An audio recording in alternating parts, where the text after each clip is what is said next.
a phonics dictionary. Let me show you how it goes. Okay, so this is my version of it. So you first have a page summarizing all the different spelling alternatives for a specific sound, in this case the long A sound. And I've put in green the most common spelling options, in yellow the ones that are less common, and in red the ones that are really rare. Then next page over here, you have space to write down words that contain the targeted sound by spelling alternative. I'll give you an example of how to use it. Say you're focusing on the A-I-A-Y pair for the long A sound.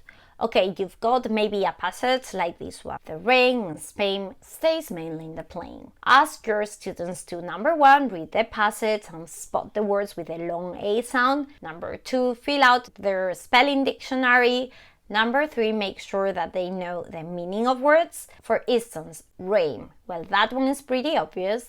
Most kids, if not all kids, will know what the word rain means. Spain. What is it? Do your students know it's a country? Do they know that's the reason why we have to capitalize it? Do they know some interesting facts about this country? Maybe they know someone from that country. Okay, next word, mainly. What is it?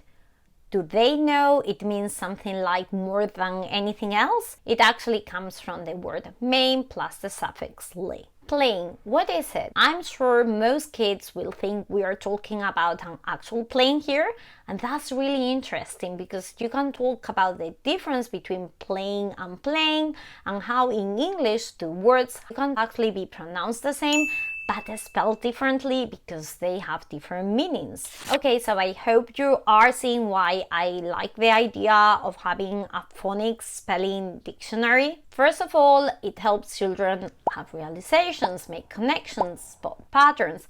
Also, since they have compiled these words lists themselves, they can go over them. The words will be familiar, they will be relevant to them, and this will help them remember the words and the spellings more easily. These lists will be more powerful than being given word lists without any context, in my opinion. I know it can look a little bit overwhelming at first, but you obviously don't have to do all the spelling options at the same time. This is a dictionary to complete over time. In fact, you will likely need more than one copy per sound page. Okay, so that was our spelling dictionary. So far it's ready for the long vowel sounds. If you want a copy, I'll leave you a link to download it for free on the video description. Besides, I'll also notify you when the entire spelling dictionary for all the English sounds is done. Probably this one won't be 100% free because it's a lot of effort, it's a lot of time, a lot of sounds and spellings, but I'll keep it as affordable as possible, and of course you can always make your own as well. This video is actually a fragment of a longer video on the channel. If you want to watch the entire video, click on the link that appears over here.